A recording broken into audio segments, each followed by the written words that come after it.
Hey, Prime members, you can listen to Watch What Crappens ad-free on Amazon Music. Download the app today. Hey, y'all, it's your girl, Keke Palmer. I'm an actress, singer, and entrepreneur. On my new podcast, Baby, This is Keke Palmer, I'm asking friends, family, and experts the questions that are in my head. Like, is OnlyFans only bad? Where did memes come from? And where's Tom from MySpace? Listen to Baby, This is Keke Palmer, only on Amazon Music. Watch what crappens. Watch what crappens. Who cares what happens when there's so much that crappens? Crappens. Crappens. Crappens. Watch what crappens. Watch what crappens.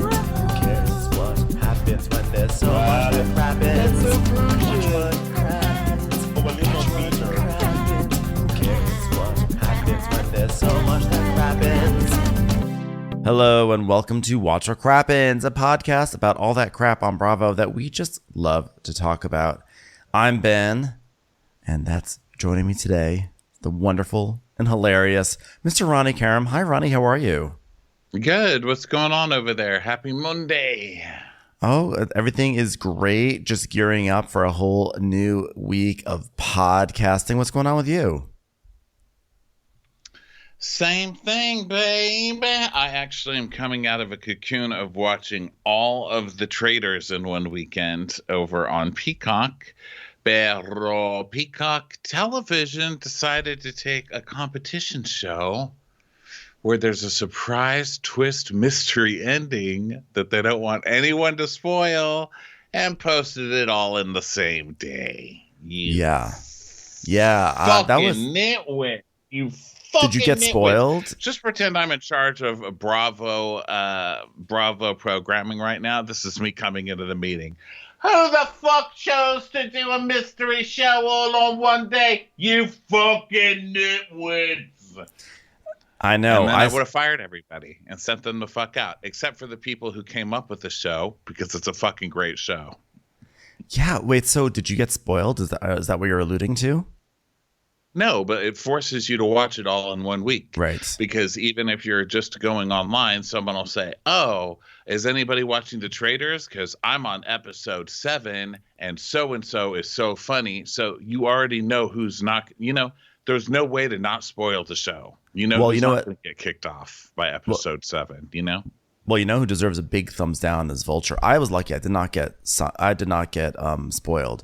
But Vulture, this is excluding Brian Moylan's recaps, because Brian Moylan's been dutifully recapping every single episode. But Vulture had an article. The headline was literally so-and-so explains how they won Traitors. Like, that is the headline with a photo of that person.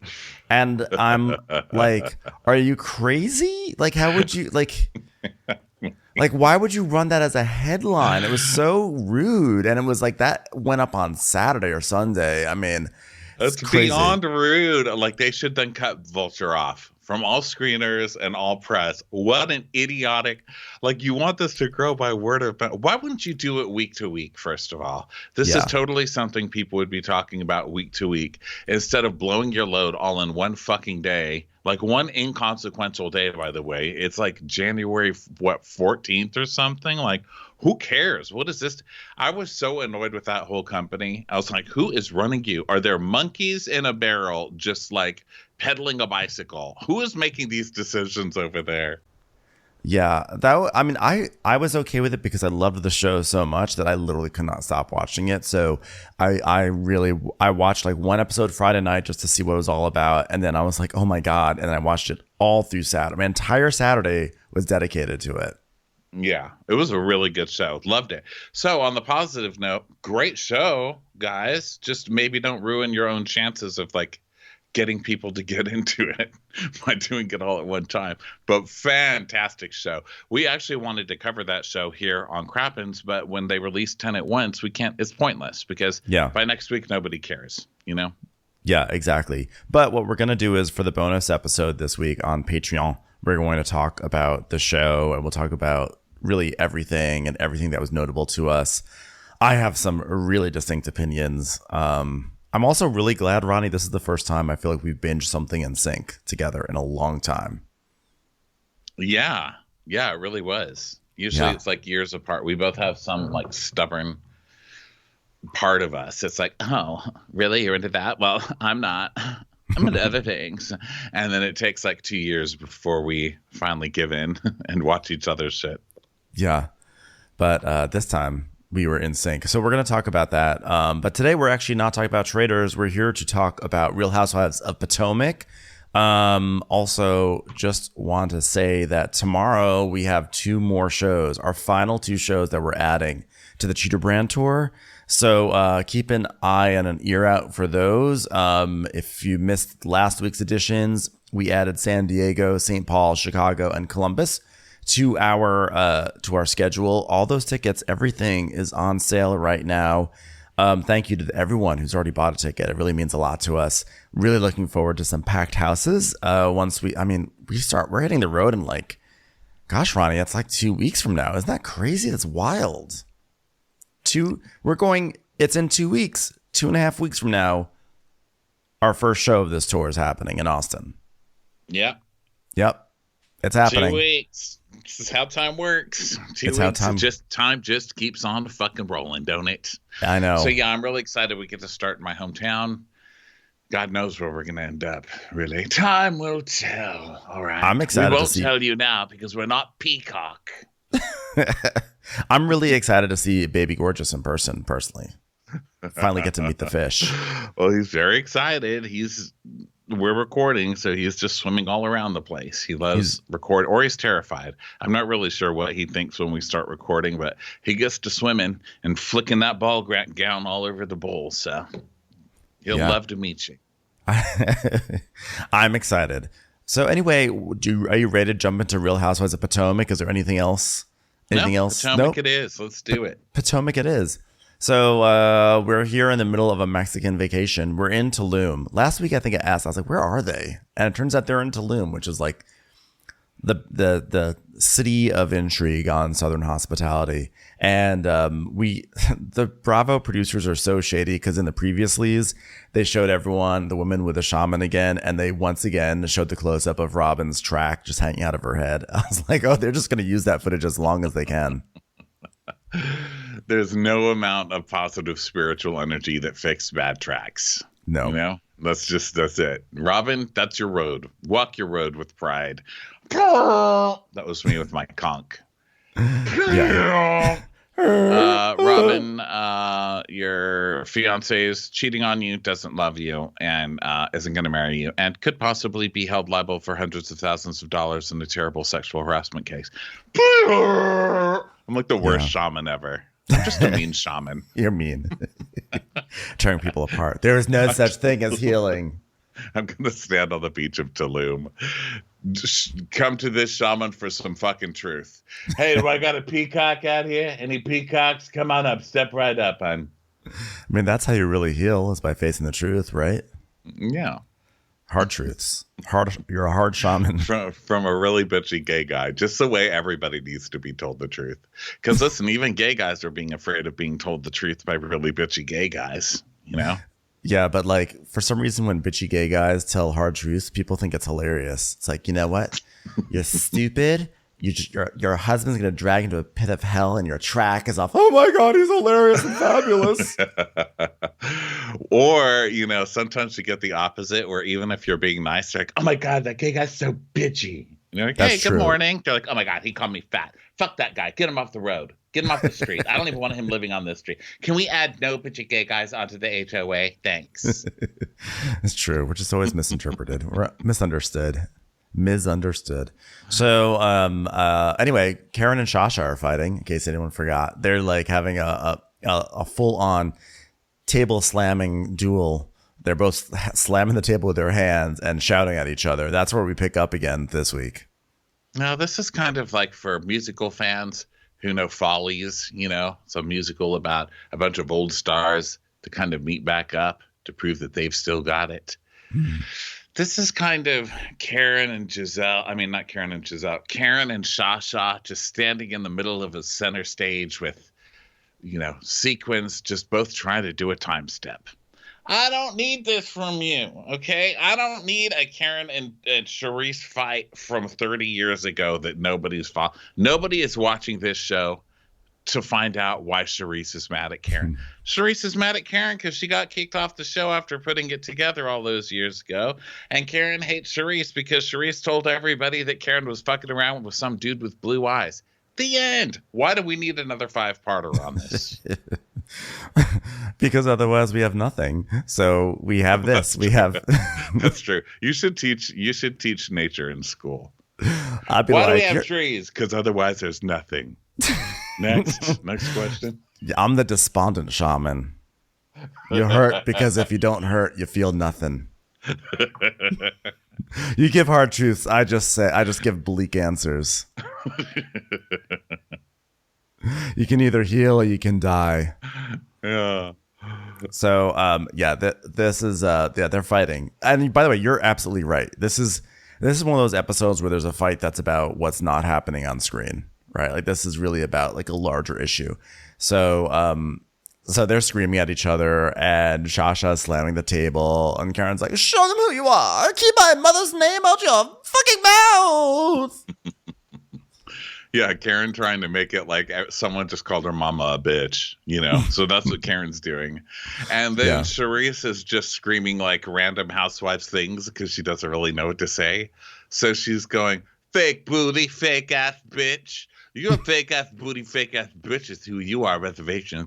And Karen's like, oh, really? Calling my mother a bitch from hell with one leg? How dare you disrespect my mother? You've been asking for it, and now you got it. You got it, Missy. I just slammed the table in front of a tostata. Look, the harder you slam the table, the higher the nachos fly in the air. It's exciting. Boom. Yeah, so she's like, bring up my mother. Go ahead and disrespect her.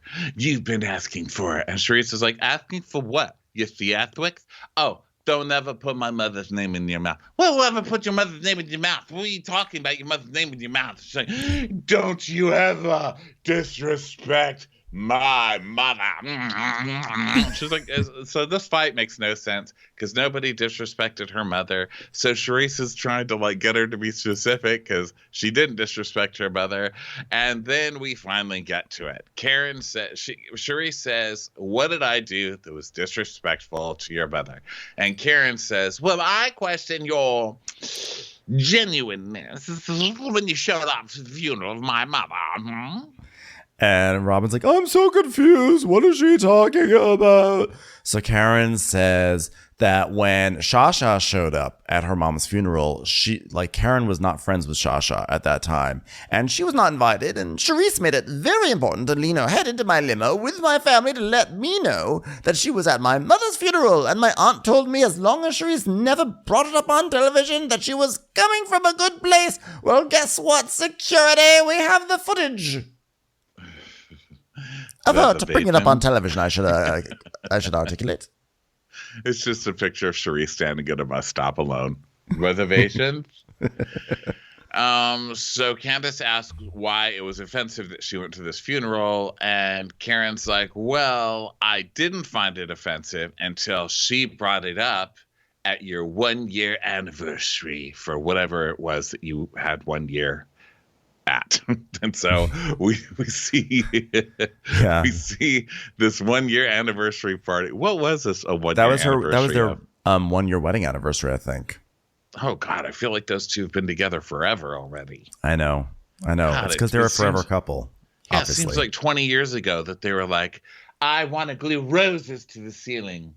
Yeah. Whatever they were doing. Yeah. Well, I can't believe it's already been so long. I can't believe the 1 year anniversary party was 3 years ago. Timelines on the Housewives are so weird because it's like when they put timestamps on the show, when they say 3 years ago or something, it's like 3 years ago from when we watch it. But then like when it was actually filmed was like 9 months ago to a year ago. And then they're referring to things that to them was 2 years ago. That's why I feel like kids go through college at such a crazy rate on the show, because we see them going off to college, but by the time we see that, they've already pretty much finished their freshman year. So then all of a sudden they're like graduating, and it feels like they've only been in college for 2 years, but somehow 4 years have gone by, and it just sort of like bends all the rules of space and time. Yeah, I think the timestamps on this show get fillers wherever the ladies do. Because you're like, wait a minute. If you just look at pictures, especially when they show their pictures in the flashbacks, you're like, whoa, whoa. Especially Karen. Karen has some crazy looks going back and forth throughout the years. Like she gets facelifts and then I think literally gets face lowers, but then lifts again. It's like they put her face on one of those like air things where like you can press a button and it'll go higher, and or if you're playing like a song you want to get down and dirty with, you can hit another button and it'll be like well, it's like they made her adjustments on her face in Photoshop, but they didn't know that there was an undo button, so they're like, let's move it this way. That's not quite working for me. It's like, well, you can hit undo. Like, no, we'll just move it back into place, and then they've like moved it into the wrong place, and it's just like they're trying to fix. It's just like a trail of face that's happening on the original document. Yeah. I'm not sure if that's actually really what happened, but so I think that her Aunt Belle is right. Basically, I think that Charisse, you don't talk to Charisse. Yes, it's kind of fishy. She shows up at some funeral. Now, of course, it's nice in general to show up at someone's mom's funeral and be like, I'm sorry. But of course, Karen is on a show Charisse is trying to get back onto. And so I think Aunt Belle had it right when she said, listen, she's coming from a good place unless she goes on TV and uses this against you in some kind of fight, which we saw Charisse do at this 1-year anniversary party 3 years ago, where she showed up to the party and was like, Karen, I'm the only person that's been there for you. No one else was at your mother's funeral, which basically invalidated every good thing that she did. So I'm with Karen. Fuck Charisse. She's trying too hard and trying to get on the show. I mean, I don't know. I'm like very split on this because I do think Charisse is trying to be on the show. I do think, as Giselle pointed out later on, like that's a long way to go clout chasing. That's a long way, which may speak to desperation, true. But I also feel like Karen is also the sort of person who will declare like, I was the only one who went there for you. Like she does many performative things just that way she can claim that she was like, I was there for you for this. I did this. She once went to help Monique sell something at the whatever that business. Monique was selling something at the same place that Giselle was selling her Every Hue Beauty, and Karen went there for Monique, etc. And like Karen doesn't want to go to that thing, but she does it because she wants. It's like building allies. So Karen has a track record of doing it too, and she specifically is suspicious of Charisse doing it because it's what Karen does. And so since it's what Karen knows, she assumes everyone does it. So I don't know. I don't think it's as cut and dry. I don't think that Charisse is maybe totally innocent, but I also don't think it was a fully malevolent deed on Charisse's part. I do. And as far as having like a 3-hour drive, what's Charisse doing? She ain't got shit to do. Put a decent book on tape on there. It's worth it trying to get back on TV. That's what I say. Yeah, but who knows? Either way, it's a stupid fight. Yeah. So, and we all know you can never be 100% on Karen's side because no one said anything about Karen's mother, and Karen just keeps yelling like somebody called her mother every bad word in the book and fat. And then it's like making yo mama sit around the house jokes. Like Karen's really taking it to a completely different level. So you can't completely be on her side either. Right. Yeah. So anyway, so Karen is like, anyone who attends someone's friend's mother's funeral for self-purpose, which is just to say, I was there for you. Fuck you. Fuck you. And Charisse is like, well, I said you weren't being a good friend because I was there for her and she wasn't there for me. And she wanted to change it and said something about her mother, but I think Karen wants to convince other people that I have ill intentions, so she's using these scenarios as an excuse. I was there to be supportive at that funeral because nobody else was there. I'm like, oh, wow, that's so brave of you, Charisse. You went where no one else would go. But how did you know nobody else was going to be there? Right. I don't understand her logic. So Robin is now jumping on this because she's always trying to get Karen for no reason. Yeah. I will never understand Robin's beef with Karen, but I think it's hilarious because she's always like, Oh, so Karen, then you've been lying, saying we're good and we've grown apart and all that type of stuff. You just were using funeral jealousy.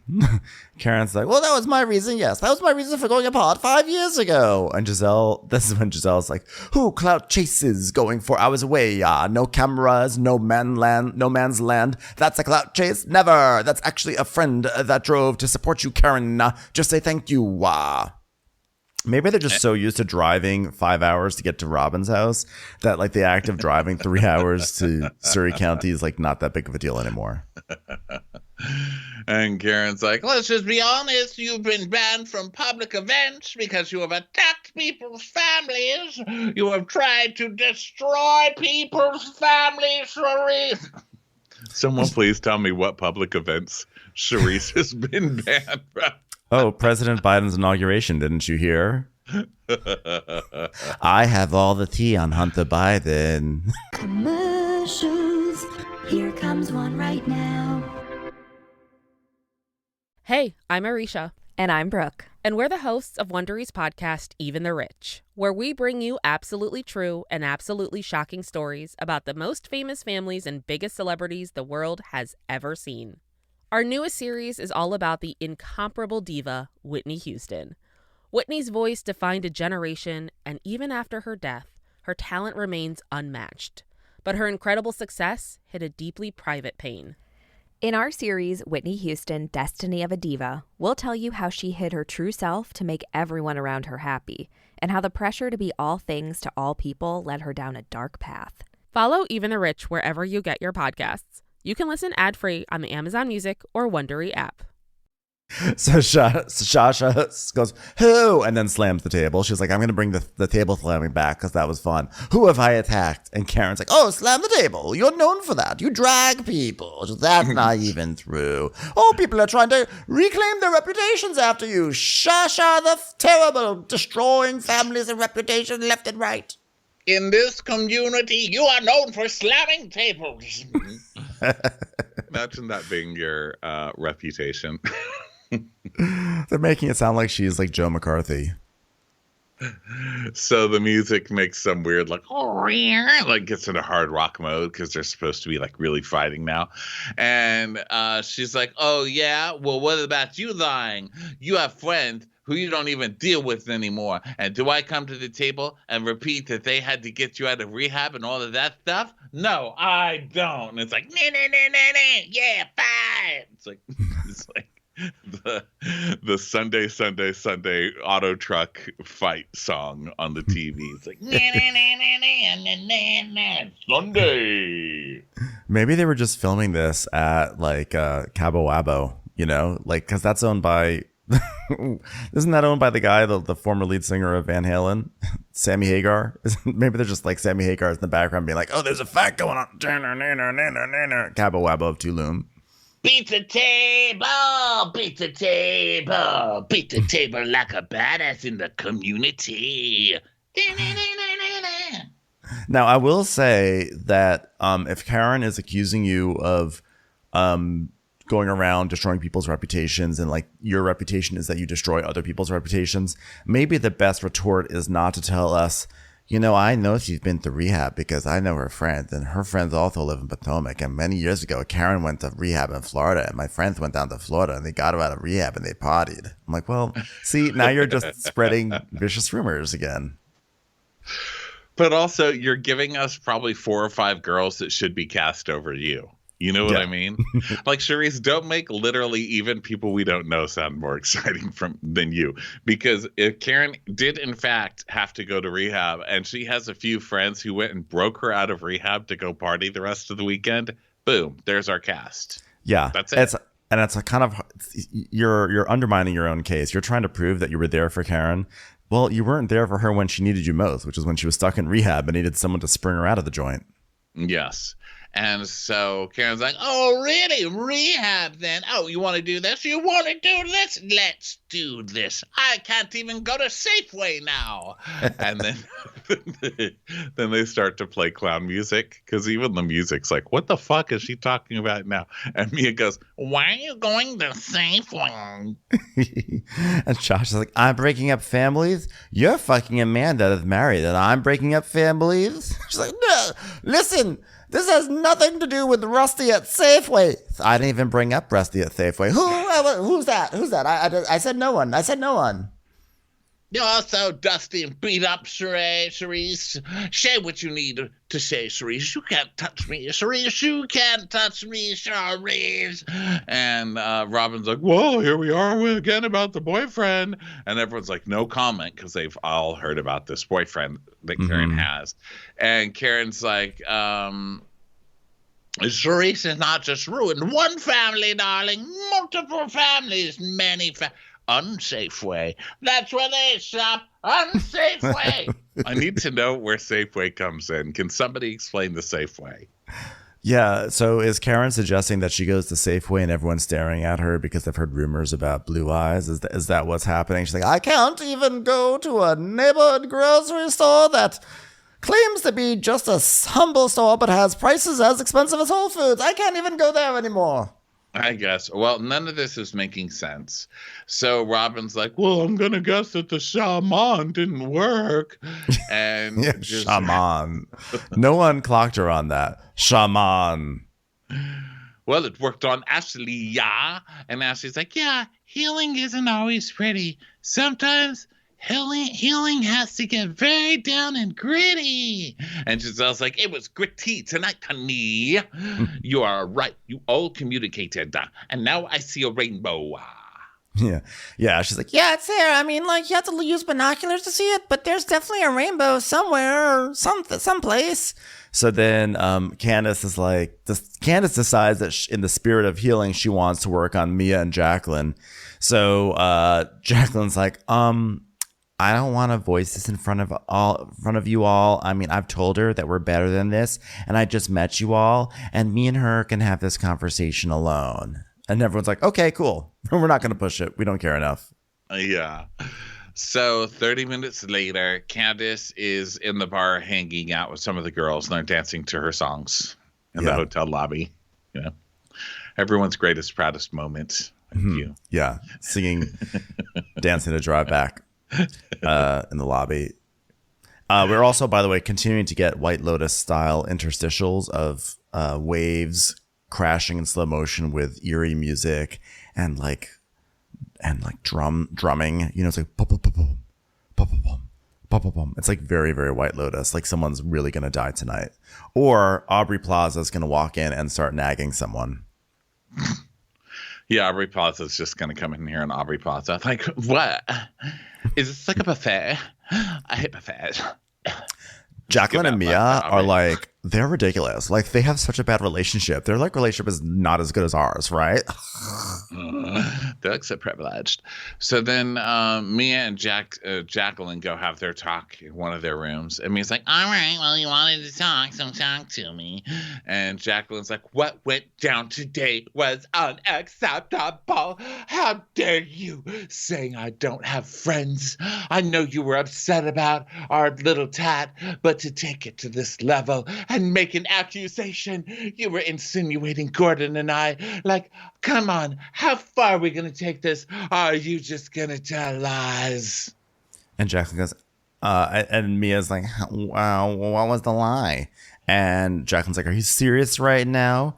And she's like, yeah, but what was the lie? And she's like, well, you know, saying that I opened my legs to married men. And Mia's like, just own it. It's good. Move on. She's like, that is disgusting. And she's like, well, I'm trying to help you by getting you to say the truth, but you don't want to listen, so I guess I can't help you. Own it. And so then Jacqueline's like, oh, really? And so Gordon wasn't married when you got with him? She's like, well, he was, and I owned it. I slept with a married man. See? No big deal. So basically, I mean, what I'm reading through this is that, like, yeah, Jacqueline has probably slept with some married men, but it's just not something she wants to really put out there on TV. And Mia's like, I don't care if you don't want to put it out on TV. I'm putting it out on TV because that's the way we roll on this show. And Jacqueline's not happy about it. So she's like, this relationship is done.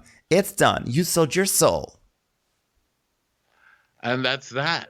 Those two still trying for something that nobody cares about. Really. Yeah, no one cares about it. But I do think that in a weird way, I think Mia's kind of a shitty friend because like if that's your best friend and you see that this was something that she did not really want to put on the air, that's when you for the sake of your friendship backpedal a little bit and be like, oh yeah, I was just like, I meant this instead or whatever or something. And like she's like, nope, you have to own it. I brought you on this TV show, you have to own it. And I'm happy to, destroy our friendship for this stupid point. Yeah, I still don't even really know what the fight's about, so I can't really take a side. From what I'm getting from it, Mia's just mad that she has to be bothered with her children's nanny scheduling because the sister, Jacqueline's sister, is the nanny. And so Mia's mad that she has to like share her nanny with the biological nieces and nephews of her nanny. So I think that's the whole fight to me. Otherwise, to me, it's like you're both, stock people at Walmart, but then one of you gets moved up to Target, and then you really start looking down on the Walmart one because you're like, Target's fancier. Yeah. So, fuck you, loser. And so I would say that Mia's like in the Target aisle. She's like, look at the difference between our lamps and your lamps. Sadness. I think that's a very apt analogy. I applaud that. So now it's the morning and Jacqueline's eating breakfast and all sad. And Ashley is setting up yoga towels on the beach. And it's like, they're going to be doing like their activity for the day. So, of course, no one wants to actually do yoga on the beach. So everyone's coming up with excuses not to be there. Like Karen's just hiding off in a cabana. She's like, Not interested. Not for me. No, thank you. No, thank you. I'm going to stay here in the cabana. Yeah, I like that people on this show are like, no. Yeah. They're like, we're down to do things. We're not doing hot, sandy yoga. We already did the shaman, and we're going to be going swimming in like a pond later. So this is it. We're going to have a nice breakfast. Yeah, they just say no. They're like, nope, won't be doing that. So Karen finds a place to sit, and Candace comes to find her. And they start talking about how Mia and Jacqueline went to talk, and Karen's very hopeful for them. And, it's just kind of one of those episodes, not really a lot's going. This is an episode where everyone's really trying to find a fight, but no one really can. So they just kind of wander around Mexico.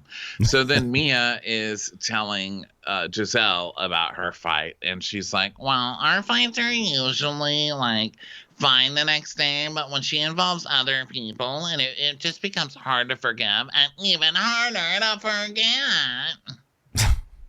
Well, you're the one who like took it to the next level by saying keep your legs closed to married man, So Jacqueline then tells us, when I was younger, Mia was more down to earth. Like now Mia's a whole different person. It's all about like how many businesses she has. Like she's a boss. And I feel like I can't trust her right now. I'm going to say it. I'm going to start going to a private chiropractor. Yeah, I'm going to do it. And so then Ashley's like, Karen, Candace, Karen, Candace, are you guys ignoring me? And Candace is like, mm-hmm. They just completely ignore her. Karen's like, I'm good. We're going to have a good time right here. Me and you. So then Candace asks how her hands are after all that table banging. And she's like, I don't recall banging a table. I remember seeing the table get banged. I remember my hands hovering over the table and the table rising up and hitting my hands, but I don't actually remember putting my hands on the table itself. It's not that happened. And Candace is like, so how are you and Charisse going to be? And she's like, well, I'm going to take my glasses off because I want to be very genuine with you. Okay, my glasses are off. I'm looking at you. You can see my genuineness in my eyes. Last night proved I was right not to trust. Hold on, there's some sand in my eyes. It's ruining the genuineness of this moment. Hold on 1 second. Let me just get that fleck of sand out. And we're back to being genuine. Okay, listen, we are not friends, and we do not have friends, but we do have friends within this group, and so I could be cordial. Okay, sunglasses are going on. I'm being back to insincere. So down at the beach, Ashley is showing them how to do Kundalini, and she's like, yeah, Kundalini is like the deepest, meditation that goes inside your sexuality and your vagina. And I've been doing it for years. And personally, I haven't experienced anything. But I'm trying. I'm trying. Have you heard of Kundalini before? I'd never heard of Kundalini. Yeah. Really? Yeah. You never heard of that? I never heard of Kundalini before. Well, someone needs to tune up, Ben. Sounds like someone. I know what I'm getting you for your birthday. It'll just be Ashley doing a Kundalini tape. Kundalini. Michael. I'm looking at it right now. Kundalini meditation. Wow. It reminds me of Linda Cardellini, I have to say. What if there was like a yoga that was based off of Linda Cardellini? I would imagine it would be as terrified as Michael as a regular Kundalini, you know? She'd be like, what do we do about murdering Michael? What do we do about the fact that we murdered Michael, but now we're friends, even though we shouldn't be friends, but we're unlikely friends, and I really love you, Christina Applegate, even though the show's only getting 3 seasons. Just her processing her emotions through chant. Linda Cardellini. Just Linda Cardellini going over her career. Why wasn't I a bigger part of the ending of Bloodline when I gave so much to that show and they just kind of wrote me off like, wow, she's responsible, so she's not even worth covering now. Remember, I was actually in Mad Men. Wow. From Velma to Mad Men. Wow. And now there's a new Velma out and no one likes it. Wow. She's like the worst at Kundalini ever. Like her vagina's just like, I'm not a G-cow, you know? You have to memorize her Wikipedia entry before you can actually start participating in Cardellini meditation. So Ashley has still not experienced anything from Kundalini, but she just keeps on trying. Keep on trucking, Ash. So they hum and make stupid sounds. And then they start humping the air, you know. And Karen and Candace just look at them like, yeah, we're glad we missed that. Okay. Yeah. Whenever it's good. Like an Ashley event, whenever Ashley says it's time for an event, you know you're going to have to fuck something. Even if it's just the air, a conch shell, it's going to be something. It's going to be grinding your ass to something. And they chose to sit out. And I applaud it. Yeah. Meanwhile, Mia is like rotating around like she's an inflatable thing in front of a used car dealership. She's like, yeah. She's like, geez, and I can't use my vibrator, so I'm just going to go around in the sand. I think I'm feeling it right now. So now Charisse shows up with Robin, you know, the two most charismatic of this current cast. They basically come down like, that's how they sound walking through the sand. Yeah. And they're doing cannellini meditation. Just beans sounds. Robolini. Rob Charisse. Reservations. Reservations. So they come down, and Charisse is now so furious. She's like, "Oh yeah, Kellen, she's so fucking fake. Last night I didn't sleep well, and I'm done with her. Girl, I hope I don't end up in a Mexican prison with her because I'll go to prison for her." No one cares, Charisse, okay? She's not even trying to fight with you. That's how little she cares. Let it go. Make other friends. Yeah. So now the women all get into the Sprinter van to go to the next activity, and Mia's telling Karen that she's just livid with Jacqueline. Just livid. I mean, there's a full-on fight and feud happening here, and no one even really cares. I mean, Karen's like, well, the body language between Jacqueline and Mia. I mean, we could be in the North Pole. It's cold as fuck up here. I mean, when you go to slam a table, your hands get stuck to the table because they ice over immediately. And Karen changes the subject because there's nothing to talk about. So she's like, Robin, why not wear the van I got you from the dollar store? That wasn't just a dollar store. It was a Dollar Tree. How dare you?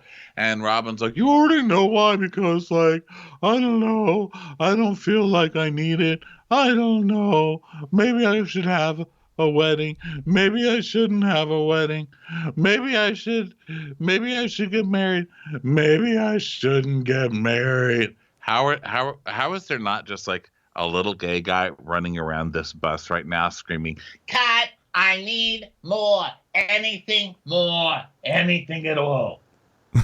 I know. I feel like the people at Bravo are like furious because they love building a wedding storyline, and Robin's not giving them anything. After all these years, they finally thought they were going to get it from Robin, and now it's like, oh, maybe we're going to go somewhere and say I do, and that's going to be it, just the four of us. I don't know. So it turns out she's going to pull a Sheena because her brother-in-law is getting married, and so he's getting married. Where'd they say? In Jamaica? In Jamaica, right? Yeah. So they're going to go to their wedding and then sneak off and have their own wedding. So, wow. Not only is she going to renege on her storyline of having a wedding, she's going to Sheena-ize the wedding. She's going to pull a Sheena. That's bad. Yeah. That was actually immediately what I thought of. I was like, this is just like Sheena all over again. And that's always sad when you're cribbing a Sheena storyline. Yeah, that's pretty bad, guys. Come on, Robin. So now they go to some river expedition thing, and Ashley's like, "This is a cenote, and it's for spirituality. It has healing powers." And they're like, "Oh, there's mosquitoes everywhere." Just like, I'm dying. Yeah. These mosquitoes are all over me. Yeah, and to be fair, Jacqueline is very much how I would act at a place like that, where she's like, are there parasites in this water? Because I always think like any sort of pond, any sort of water has parasites in it. That's what I usually feel like. I'm like, I'm going to come back. I'm going to be like one of those Nat Geo specials where it's like, I shouldn't be alive because a parasite came in and laid eggs under my skin. And I thought I was healing myself in a cenote. And instead I came back and I'm, half insect now. Yeah. Commercials. Here comes one right now. Well, there's a guy there promising things, and this makes me not ever want to go in whenever there's a salesman. Like, it shouldn't need a salesman. You know what I mean? Cenote, healing. That's it. I read it in the brochure. Boom. You go in, maybe naked. I don't know. You pray. Whatever you do. If there's a guy there, like, he was like an expedition pamphlet holder guy on like vacation where they're like, hey, fishing. Want to fish? He had that kind of energy. But like he was Southern like, hospitality. Yeah. He's like a VIP server. Yeah. He's like, yeah, VIP table. You want a VIP? Bottle service. Yeah, that kind of energy, but it's for a cenote. So that makes me a little nervous. Where he's like, healing. Okay, listen, the cenote is going to do 5 things for you. Healing, shieling, which is like healing, but quiet, healing. It's shit healing. Feeling. You feel things. Yeah. And money. You're going to get some money too. And maybe some health. Okay? So shieling, feeling, snealing, pakiling. How many healings did I say, Margaret? Okay. Qualiling. Like, okay. Peeling. This is bullshit. This is just a mosquito puddle that somebody's trying to charge for. Well, but now we also see where Grace Lilly learned how to do her VIP waitressing, because she clearly, when she was in Tulum, went to the cenote, and now she's like, oh, I've learned so much. I'm going to bring this back to Charleston, the most popular club on all of King Street. So you want to date me, but you don't have any money and you've got mosquito bites all over your place. So no, Tay. No, it's a cenote. Now I'm saying so no, okay? So no, Tay. Like, so no thanks. So they jump in. Also, and I'm sorry to nitpick on this poor cenote who did nothing to me, but you can't call something like a healing spiritual journey and then right across from me there's like five-year-olds in bathing suits doing jackhammers in at the same time. You know what I mean? Is this a healing pool, or is this a place where there's 30 children about to pee where I'm trying to heal? Yeah, because someone definitely did a backflip into the cenote also, and I was like, congratulations, you're about to break your back. What are you doing? Are you crazy? Are you a crazy person right now? I'm like, that's to me is not, that's not conducive to healing, because I would be sitting there watching people jump in and be like, you're going to break your back, don't break your back. And I'm not going to be in a healing state when I'm feeling that. Yeah, so like mosquitoes suck. So they all hate it. So then they go to eat lunch at like a taco buffet type place. And then we get it again. That weird sperm bud larva the thing. maggot. What is that? I don't know. It's some larva.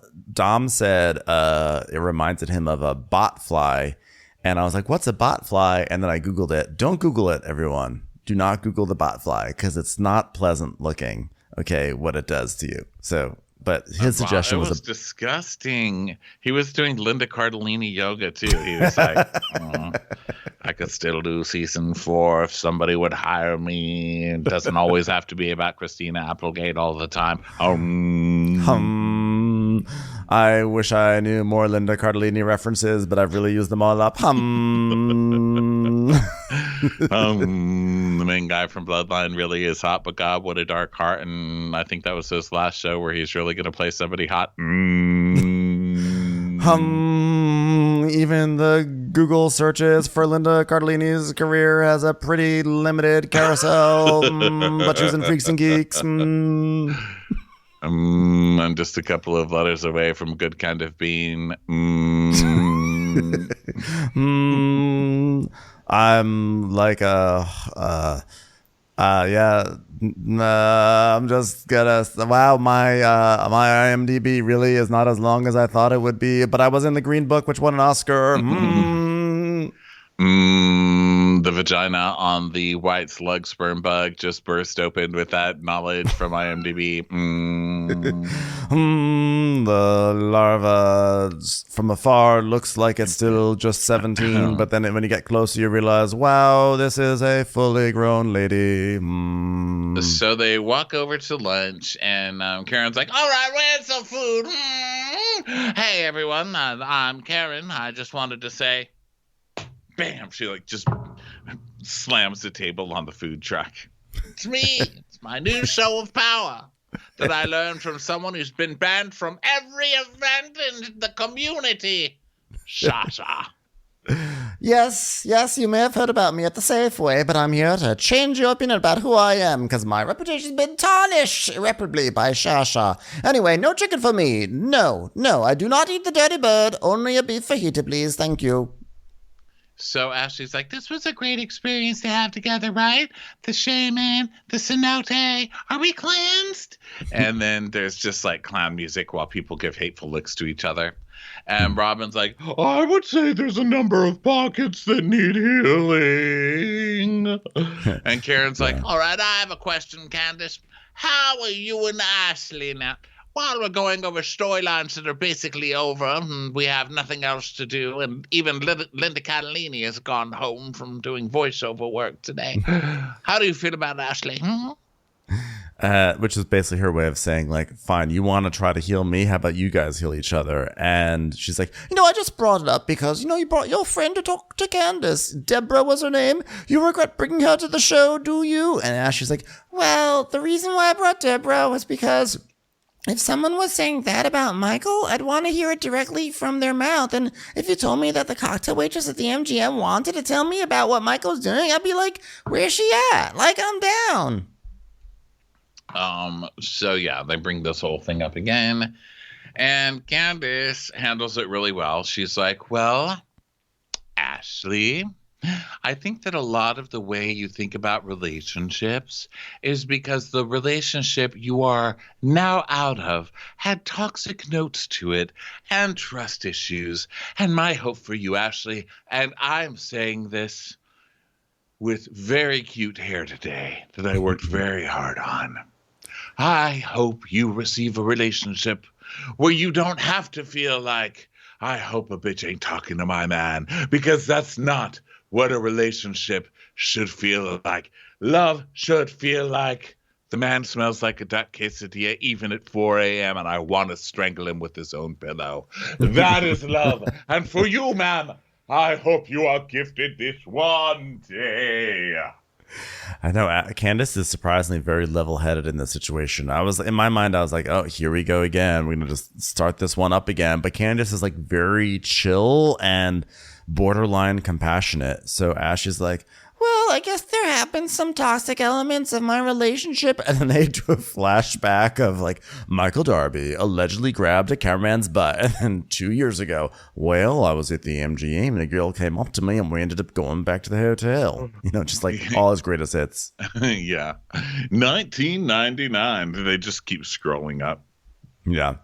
So Ashley's like, well, now I understand how I would approach a situation is not how you would approach a situation. So I will say I'm sorry to you if bringing Deb felt harmful because it was not meant to be harmful. Yeah, it wasn't meant to be harmful, just humiliating. So Candace is like, she's like, it was just supposed to end your marriage. Yeah. I mean, what the hell? Sorry. Also, by the way, Ashley is acting like, oh, yeah, I brought her because I know you'd want to hear directly from her. It's like, well, maybe you should have given her a heads up. You were actually trying to ambush her and throw her off guard. So don't act like it was actually this really beautiful overture that you were making under the guise of transparency and honesty. Yeah, I'm just trying to be a good friend. So Candace is like, yeah, but you keep sabotaging it every time we apologize, and it just doesn't feel genuine. So, and Ashley's like, yeah, that's fair. Well, I guess I would say I'm harboring resentment towards you because of how insensitive you were during sensitive times in my life. Okay, well, finally. Jesus Christ. Yeah. First of all, I can't believe anyone said that on the Housewives show. Yeah, I know, because that's like the root of everything, including the Shasha and Karen fight, by the way. I feel like all Housewives shows need to end now. It's like someone finally figured out the puzzle, you know? Yeah. And basically Ashley's like, you weren't compassionate about me losing a baby. And we see a flashback of when Ashley was at Monique's house talking about her miscarriage. And then Candace was like kind of making fun of the fact that she had no tears coming down her cheeks. And Ashley's like, you know, you weren't compassionate. And I was hoping you'd say sorry for being insensitive during this time, especially since you're trying to have a baby right now and you understand. Yeah. And so Wendy's like, can I say something as someone who has hung out with both of you? When the three of us are together. Wendy, I'm not about the three of you. Okay. So she's like, when the three of us are together, we can have the best of times. So it's not that you hate each other. You're just hurt from past feelings. Can we leave the past in the past? And Candace is like, I've tried that before. And Wendy's like, but no relationship can sustain all this old stuff. So they all agree. And Giselle's like, plant some seeds. And so they've all decided that they've had progress for the day. And that means they're going to get canceled. So I think they'll go back to their rooms like, how do we get Wendy mad again? Yeah. They are showing signs of true growth and an ability to truly move forward, which means it's all going to come crashing down at the reunion when Andy's like, But she also said you're a bitch and you have a 5 forehead. Yeah. Yeah. That's what Circle always of happens. life. Circle of Bravo life. Yeah. Just when you start showing growth, the reunion just tears you all down. So now we're back to the hotel, and now we have more. So we're getting more of this like beguiling White Lotus music that's like,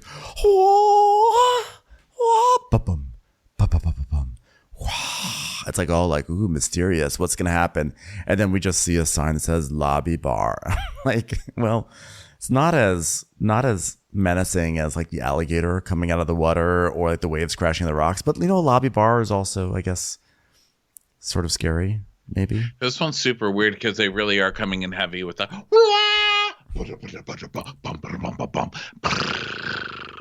like it shows the lobby bar and then gives you the snake rattle, and then it's like a phone camera. It's not even a real camera. It's like somebody behind Ashley and Charisse on their phone. You just hear, could I have some champagne, please? Like, wow, guys, why are you setting this up to be a horror movie? And they just ordered champagne. And Ashley says, I'm proud of you for standing up to Karen. And she goes, I simply said I was there for her. Shaky camera, shaky. Is someone going to get killed? Kill somebody. I mean, you've got the camera work and the soundtrack for it. Make something happen. Get rid of Shasha. I knew there was a reason she was back. Shasha's like, I just met a whole bunch of gay men on a yacht. I think I'm going to go with them. So they would never. That would never happen, unfortunately. For Shasha. Sorry, Shasha. Yeah. It's just a commuter ferry. Yeah. And she's just one of many people. She never would have been invited into that storyline in the first place. Never. She would have been trying to. She's just on the little dinghy, be like, "Hey, I'm down here also. Can I be invited up?" She wouldn't even get up there. It would be Valentina just right away, like, "I know, goodbye." Valentina makes her work down by the pool. She's like, "But I'm a guest. I don't care. Go down by the pool." Are you the lady who keeps calling reservation? Is this you? Finally, I see you. Out. Get out. Yes, that's pretty much what would happen. So, anyway, Shasha's talking about how she says, "I personally thought Karen didn't know how to be a genuine friend to anybody, but I thought I could convert her. However, I was wrong. And when my dad died, Karen sent a one-line text that just said, 'Sorry for your loss.'" And that's it. One line. So then, of course, Karen had to release a text. So we all know that it was not just one line. And how dare she accuse Karen of only sending one line of text? How dare you make me look like such a monster?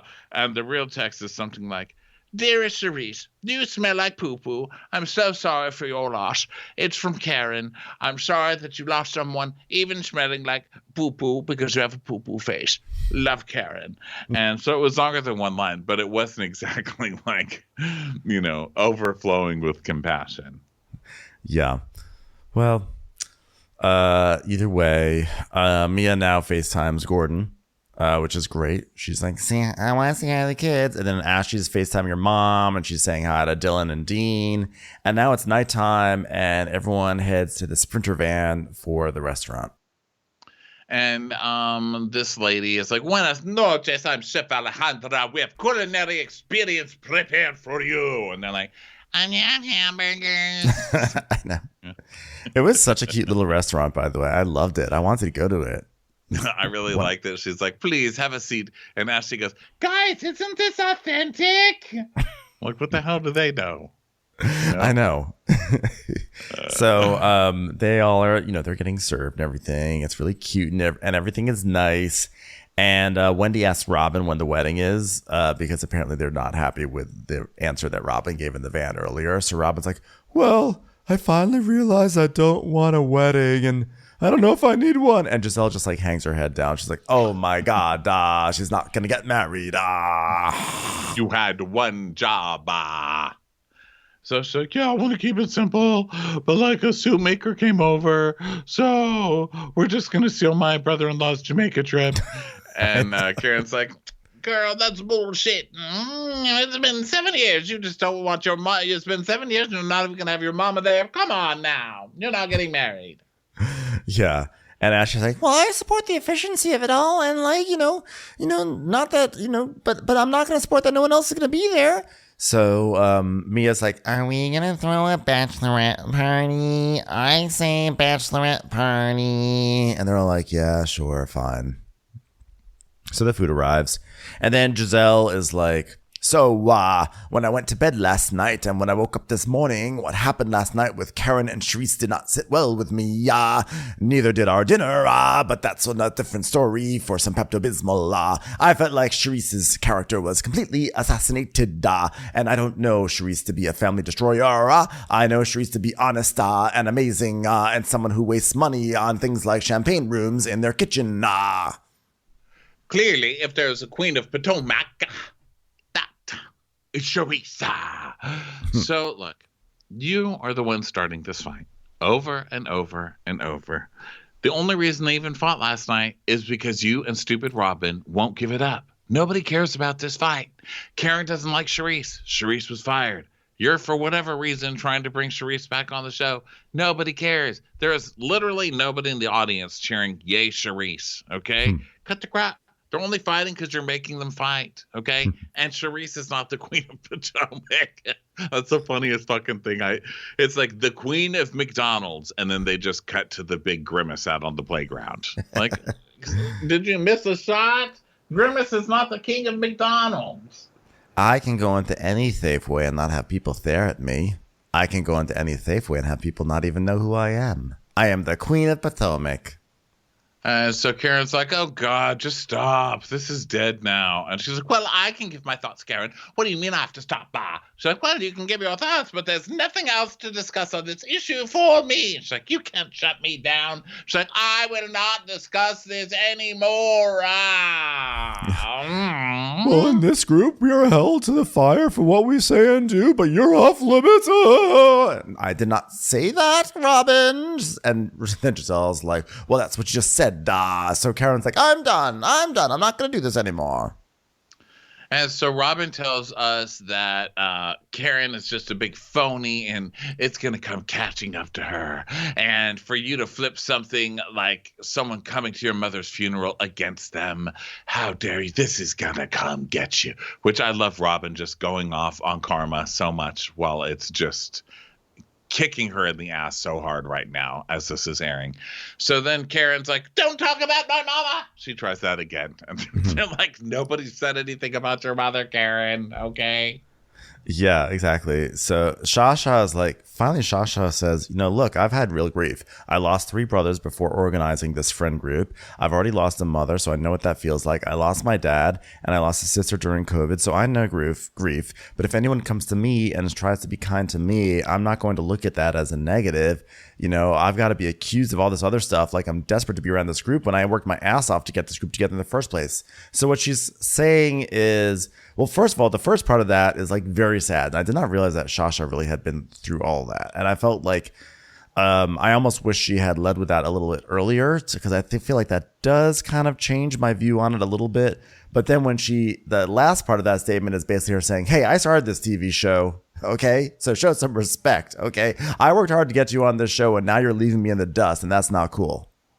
Yeah, she's like, I started this show, so if I want to come back on it, get the fuck out of my way. No one, and Karen points out, she's like, well, I would like you. I wasn't even invited to that. You didn't invite me. And she's like, yeah, because nobody knew you. I didn't know you. You were like you came with a friend, and then somebody offered you a role on the show because you were interesting or whatever. Yeah. So Karen's saying, like, I didn't use you to get on this show, lady. I didn't even know you. And she's like, well, by proxy, you did. Because it was my party that you were at that you got discovered at. So now I deserve to be on this show. Which what I don't understand about it is that like earlier this season, Giselle was saying how she, Karen, and Charisse, the 3 of them go way back and they used to have all this fun together. And now Karen and Shasha are saying that they really didn't seem to know each other very much until it came time to cast this show. Right. Well, I guess way back was at the beginning of the show, right? Maybe that's what it is, like 6 or 7 years ago. I guess that is way back at this point. I was thinking they had a friendship of 20 years. Yeah, that's how they make it seem. But, it's Housewives. So remember when Lisa Rinna's like, oh, my God, my friend, Eden Sassoon. That's true. Wow. Wow, she is a staple in every Hollywood home friendship. I mean, what a friend. Eden Sassoon, is that you? Eden Sassoon, the poster child for unreliable timelines. Yeah. So the split ends of Housewives plots. So then we see a commercial for the gay house husbands. I'm not sure about this. Yeah. Well, first of all, they have Todrick on there. Why did they cast Todrick Hall on this thing?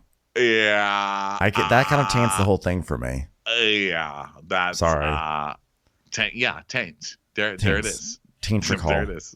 Yeah. You're tainted, man. Get your foot out of my taint. So, yeah, I was like, I don't know. So then we come back and they're still talking about how Robin's calling Karen a bullshitter. And she says she's dancing around the truth and trying to fool people. And one day the jig is up, Karen. One day. Karen's just like, okay, Robin. So Robin's like, I'm just saying what it really looks like. You don't want to be her. You don't want her around. So you're finding a reason to be mean and not to have her around. Charisse is a human being. Whatever problem Karen had with Charisse, she's had plenty of opportunities to address them. And all she does is deflect. Look at Charisse. Could she be more human sitting there sweating in this adorable restaurant, her makeup running down her cheeks, her hair frizzing up right now. She's a human being. And Karen's like, oh, Robin, listen, I'm sorry to each and every one of you. You've asked, and I didn't want you to know. But the plot was that I just told you. And she's like, wait a minute, so you can apologize to the group, but you cannot apologize to the person who was attacked by your nasty words? Where's Charisse's apology? Oh, my God. At which point, Candace, like, suddenly, like, her little robot, like, is like, activated. like, Candace is like, I am now here, and I am ready to be involved. So she's like, oh, okay, so you apologize to the group, but not the person that was smacked with a margarita, but okay. So they're like, wait, what? What do you say? What's going on, Candace? And she's like, well, it just might have repeated itself, and it was triggering to me when Mia apologized to the group, but not a word to Wendy. So now all of a sudden, this fight just 100% pivots over and into a new direction.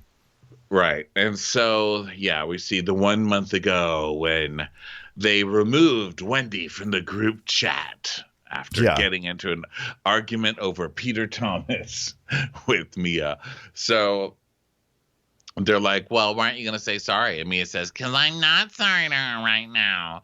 And Wendy's like, you're not sorry for assaulting someone? Don't you know the legal definition of assault? And she's like, do you? She goes, yes, I do. It is to illegally put your hands on someone. And I didn't give you the right to touch me. And so this one ignites again. I mean. Yeah. So, but this is always funny because Mia is so dumb and Wendy is so smart. So like watching Mia try and Wendy just like, she like is always ready, you know? And so Mia's like, yeah, but do you know the definition of defamation of character? And Wendy's like, do you even know the sequence of events? Yeah. But do you know that, do you know about juries in courtrooms? Yeah, I know about jury. Do you know what a judge does? Yeah. Okay. Well, we're not trying to quiz each other about every aspect of the law. Hey, do you know what a recess is? And not the one for kids, but the ones in the courthouse. Okay. You know what? I need to stay on topic here, Mia. Do you know why people keep hitting the gavel? That's a gavel. Can't even pronounce gavel. God damn it.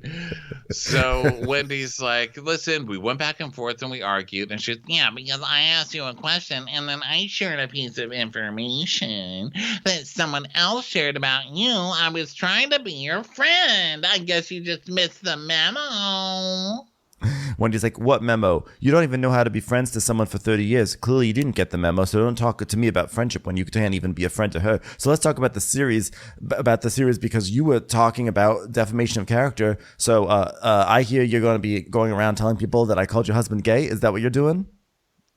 And she goes, yeah, you did. You said he was sleeping with a man. She goes, what? When did I call him gay? Because that's your definition. And you said you pick out women for your husband to sleep with them. So how do you know when I say you all sleep with men and women that you're not the one sleeping with the men? You just jump to these conclusions. Which is kind of funny. It's hilarious because, of course, Wendy did say that. You know, you and your fucking husband are both sluts and you probably fuck everybody. I mean, that's what she was saying, right? Yeah. And so Mia's like, I am innocent, foundless, and I gotta think about it. And she's like, are you kidding? You threw a drink in my face. You're lucky I didn't throw a drink back in your face. So now Mia starts trying to do this angle of like, what's wrong with a man sleeping with a man? She's trying to do the, hey, you're engaging in gay panic, you know, when Wendy's like, no one said he was gay. And she's like, well, what's wrong with a man sleeping with another man though? Nothing. So why'd you say it? She's like, don't you understand my point, you idiot? The implication is that you were the one sleeping with the man. So then Mia's like, well, were you there? Did you see my husband sleep with other men? And she goes, but it's the truth. And Giselle goes, wait a minute, but why would you say that it's the truth? And Wendy's like, because it is the truth. And Mia's like, and Peter and G have been friends for years, and that's true, and you'll see it, guys. And Wendy says, well, Peter says he's not your friend because you slept with his girlfriend. And it's supposed to be like this big information, as if Mia hadn't already told everybody this. Right. That's what I mean with this show, just trying so hard with fights. And when it's going, it is going so well. But, it's like a clip show at this point. So Mia's like, well, I slept with his girlfriend before he came along, for the record. Yeah, so he slept with my girlfriend at that point, basically. So Candace is like, well, you can take the hoe out of the strip club, but you can't take the strip club out of the hoe. Let me not judge, because there's hoes everywhere. Hoes at the bank, hoes at Walmart, hoes at this table with me. And they just cut to like Mia just like licking her tongue around her lips. So then Wendy's like, well, let the record show that you think after having an argument, you think you're entitled to throw a drink in someone's face. So Mia's like, okay, I'm sorry about the drink. Now what? Let's talk about the real issue. She's like, what are you talking about? That was the real issue. You threw a drink. Yeah, it's like, I did not throw a drink at you because I couldn't. I didn't because I have real shit to lose. She's like, good for you. And so Wendy's like, yeah, and you showed your character. You're a gutter-ass bitch. And everyone's like, okay, you know. Robin's like, Wendy's, coffee. I feel like Wendy's always right. And then she just takes it that one step You know, it's funny further. Instead of just keeping, like, you're the classy one in the argument. Why don't you just stay the classy one? It's funny because that's what Dom was saying last night when we were watching. He was like, you know, her reads are so good, but then she doesn't know when to stop. Like, you got to just like do the read and then just let it hang there and move on. And I was like, that's actually, I think, very accurate. She just keeps going and going. And I think it's probably from being like a talking head on the news. Yeah. Because the talking head, you got to go. Yeah, they just pit each other against, they pit them against each other, and then they go, and then they're like, well, I don't care what you think about taxes. What do you think we've had to deal with for 30 years? And it's not over until someone literally just turns the light off. Yeah. So just till the anchor says, okay, well, thank you all so much for this spirited discussion. They always do that. They always act like the anchors are always like, well, this spirited discussion implying like you guys are all animals the way you're fighting, even though we pit you against each other and told you to act like animals. Anyway, commercial. Yeah. So that was my commentary. That was my commentary on cable news, our cable news culture, everyone. It was correct. So Wendy's like, well, you're a gutter ass bitch. And Robin's like, do you guys have coffee here?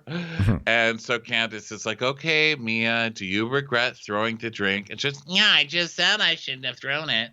And Wendy goes, oh, yeah, well, she didn't own up to she owned up to everybody except for me. I was like, no, actually, she did just say, okay, I'm sorry for throwing the drink.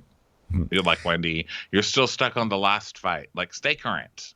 Wendy's like, he's like, Wendy says, no, I own everything. Don't do that because I gave you a pass one time. Is that a threat? No, it's a promise. So Candace is like, okay, well, clearly you guys aren't ready to talk, so we can table this. And so Wendy starts going, is this what success looks like? Is this what success looks like? Yes, yes, yes. Oh, she has to scream it to prove it. And she's like, well, she's so pressed about my life. So pressed. Well, if you're so mad about my life, just say it. Must suck to be you. It's like, Wendy, you end like an asshole. Why do you end like an ass? I just don't get it. You were winning. You were fine. Yeah, actually, you won the whole thing. You just act like such an asshole. Mia's already walking away. She's walking away going, okay, she won. Now she needs to yell about it. And Wendy's just like, literally cackling right now, like, oh yeah, you're so mad about my life, you're so jealous. It's over, Wendy. Half of the audience is like getting into their cars in the parking lot. It's over, get the hook. Well, it is literally over because that was the end of the episode.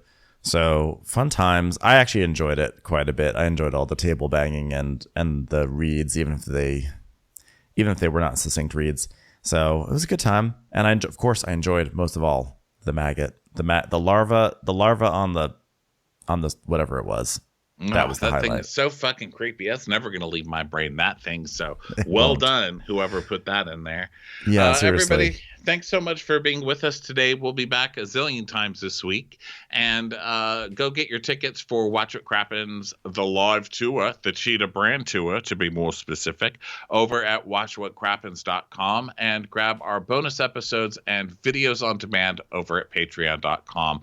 Also, this week's bonus will be a season chat about The Traitors, this new show on Peacock. So we will see you over there for that later this week. Thanks so much for being here.